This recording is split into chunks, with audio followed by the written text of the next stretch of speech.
So mga tol, kakatapos lang po ng World Championship sa Texas, USA sa pagitan ni WBC Super Featherweight World Champion O'Shaquie Foster versus former World Champion Raymond Ford. Ang bahagyang yamado sa laban na si O'Shaquie Foster nanalo po sa laban na yan. Tinalo po ni Foster itong si Raymond Ford via majority decision. Pumabor nga po ang dalawang hurado kay Foster habang yung isang hurado tabla ang score niya, pero pagdating sa laban makikita na lamang talaga si Foster. Kumamada po ito sa late rounds, binasag pa po niya ang ilong ni Raymond Ford. Lap trip naman po sa round 1, nahulog po kasi itong si Raymond Ford mga tol.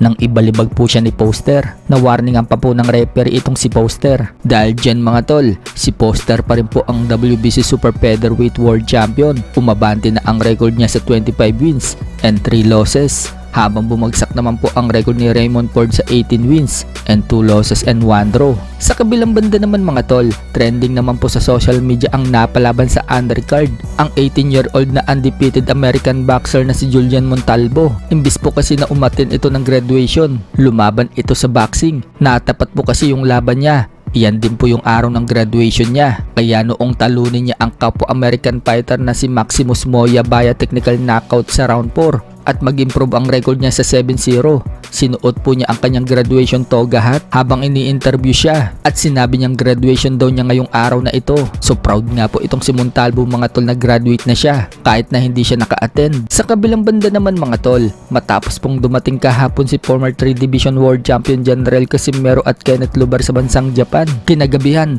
dumating din sa Japan ang dalawang Mexican fighters na lalaban sa World Championship na si Rene Calixto at IBF Flyweight World Champion Willie Baldo Garcia. Si Rene Calixto lalabanan ng Japanese IBF Flyweight World Champion Masamichi Yabuki, habang si IBF Super Flyweight World Champion Willie Baldo Garcia lalabanan naman po itong si Andrew Moloney.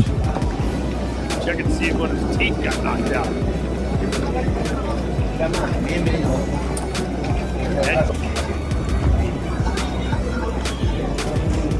Go ahead and sit on something funny. Okay?